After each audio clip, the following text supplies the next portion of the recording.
If you're a Miami Dolphins fan, like realistically, how did you expect 2017 to go? I know coming off of 2016, you win 10 games, you make the playoffs, skip and whoop-de-woo. But Tannehill's out for the season. During the season, you trade away Jay Ajayi, who had 3 200-yard games in 2016, and you ultimately hitch your wagon to the Jay Cutler experience. How in the hell did you think this was going to go? Oh, about 6-10, and that's exactly what happened. I think last season's preview, I said they might finish like 8-8, 9-7. I was being really damn generous. I was really trying to be nice, but I knew better. Tried to warn you Dolphins fans about the Jay Cutler experience. You found out. You'll have a game where he sits there and looks better than Tom Brady and beats Tom Brady. And you're like, that's why they pay him $10 or $15 million a year. And then you see the rest of the body of work, and you're like, oh yeah, screw him. He sucks. Yeah. 2017 was really a truly wasted year for the Dolphins.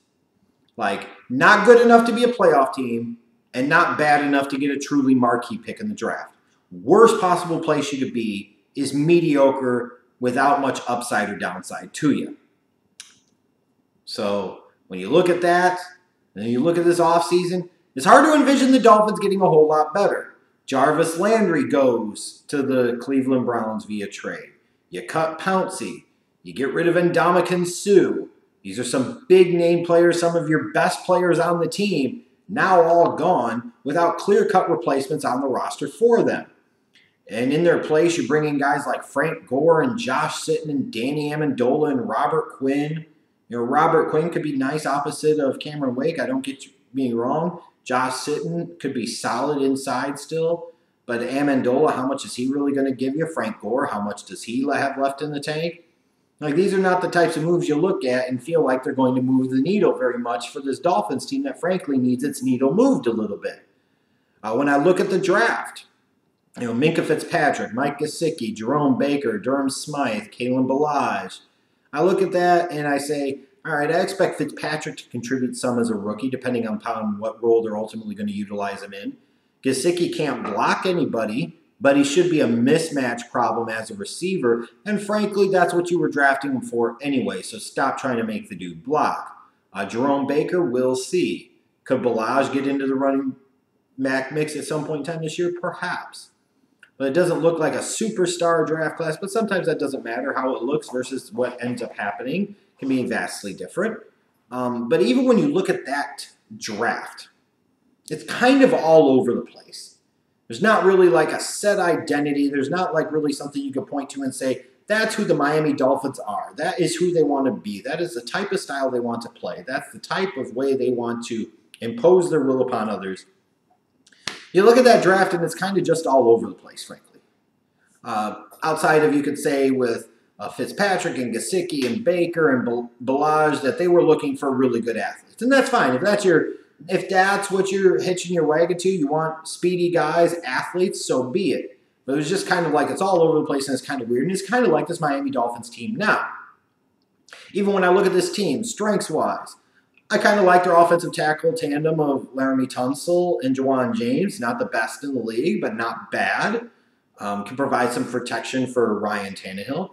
I feel like with the combination of Frank Gore, and you're also talking about Kenyon Drake and maybe a guy like Ballage getting into the mix, I feel like this Miami Dolphins team should be able to run the football a little bit. The running game should be a bit of a strength for them offensively.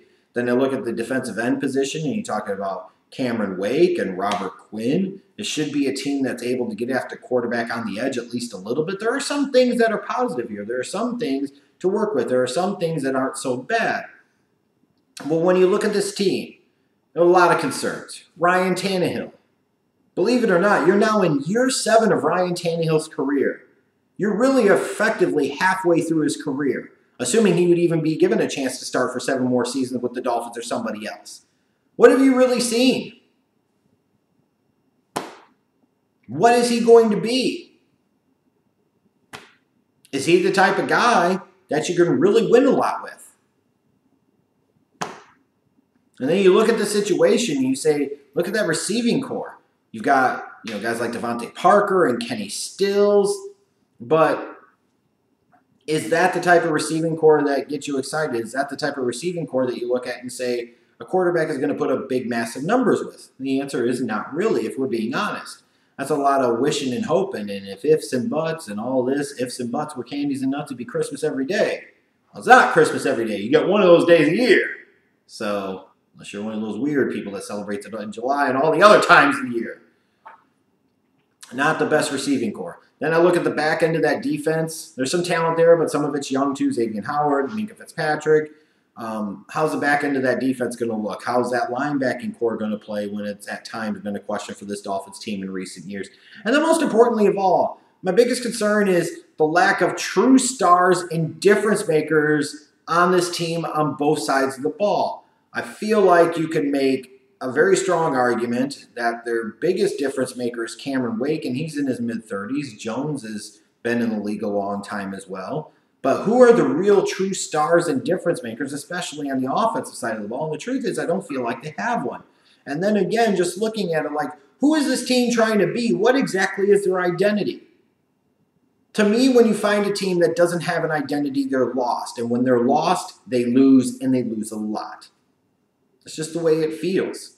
Now, looking ahead to this season and the Dolphins' schedule, September you're looking at, they host Tennessee to kick it off, then they go to the Jets, to Oakland, to New England. So 2 of your first 4 games on the road. Both of those road games are against divisional opponents. If the Dolphins have any illusions or any thoughts of having a good season this year and improving upon 6-10, maybe trying to bring up second place behind the Patriots in that division, trying to make a playoff run, they got to do some work in the early part of the season. They need to get Tannehill some momentum and some confidence early on. They need to get that team believing in itself a little bit.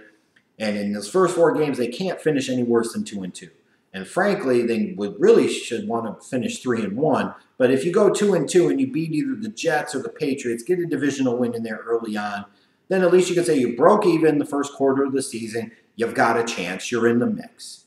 And then after the bye week, you look at it, you go to Indianapolis, then you host Buffalo, you host New England.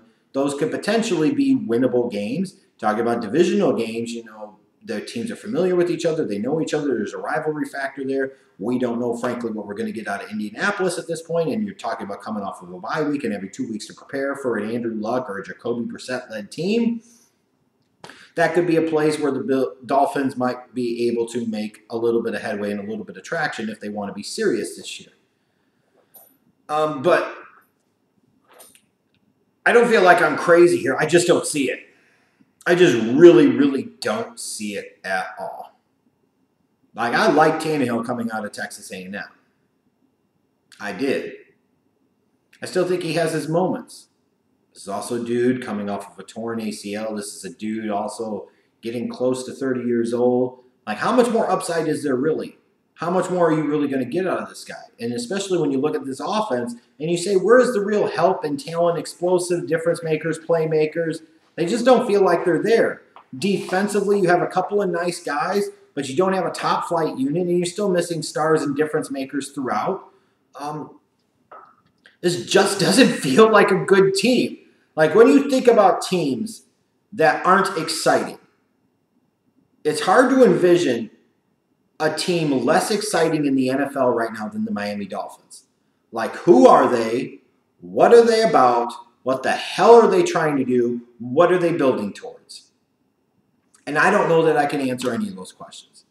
I think this team stinks, and they're going to show it this year. To me, at very, very best, the Dolphins are a 6-10 team. They probably go 5-11, finish 3rd in the AFC East. Why would I pick them over the Bills? Because ultimately, at this stage, I would have just a little more faith in Ryan Tannehill and Adam Gase, the head coach, than I would Sean McDermott, the head coach in Buffalo, and Josh Allen at this moment in time. But if the Dolphins sat there and really stunk up the joint this year and got a top 5 pick in 2019 and were taking another quarterback, I would not be surprised one bit. This is not a good team, and I think most Dolphins fans will agree with me on that.